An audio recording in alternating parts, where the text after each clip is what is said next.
ça veut pas dire parce que les enfants naissent francophones qu'ils vont parler le français.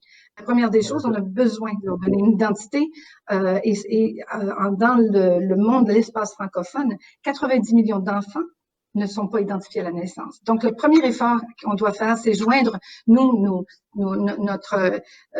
tout ce qu'on peut mettre en marche en solidarité avec toutes les autres organisations comme l'APF, comme la IMF, la francophonie, qui déjà sont actifs au niveau de l'État civil pour commencer par le début, c'est-à-dire d'identifier nos enfants. La deuxième chose, il faut leur donner une éducation en français. Sans éducation, sans identité, il n'y a pas de démocratie, il n'y a pas non plus d'emploi en français. Donc, il faut aussi créer cet environnement où il y aura de la formation pour des emplois en français. Donc, l'importance aussi d'investir dans l'économie, dans l'entrepreneuriat, dans la création d'emplois, pour que ces jeunes qui auront appris le français puissent l'utiliser et finalement aussi devenir des citoyens actifs, participatifs dans leur démocratie.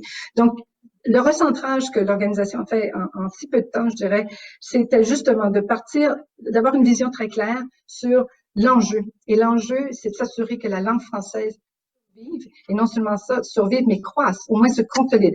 Et c'est pas facile, c'est pas évident, parce qu'il y a évidemment, même si on est la cinquième langue parlée, on est la cinquième langue parlée, quatrième langue de l'Internet, mais il reste que il y a de la compétition, et que si on ne prend pas les bouchées doubles, on n'y arrivera pas. Il manque actuellement plus de 2 millions de professeurs de langue française.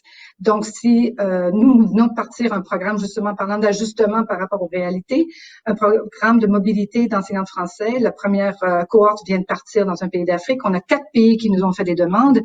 La RDC, le Rwanda, le Ghana, le Madagascar. Donc, on est dans ça. Et ça, c'est urgent. Ça, ce sont des réalités urgentes. Si on est sérieux à la sauvegarde et à la pérennité de notre langue, qui est d'une richesse, qui est sophistiquée, qui est précise et qui est riche et belle, il faut absolument qu'on mette les bouchées doubles. Et je pense que c'est le changement que je dois dire on a fait.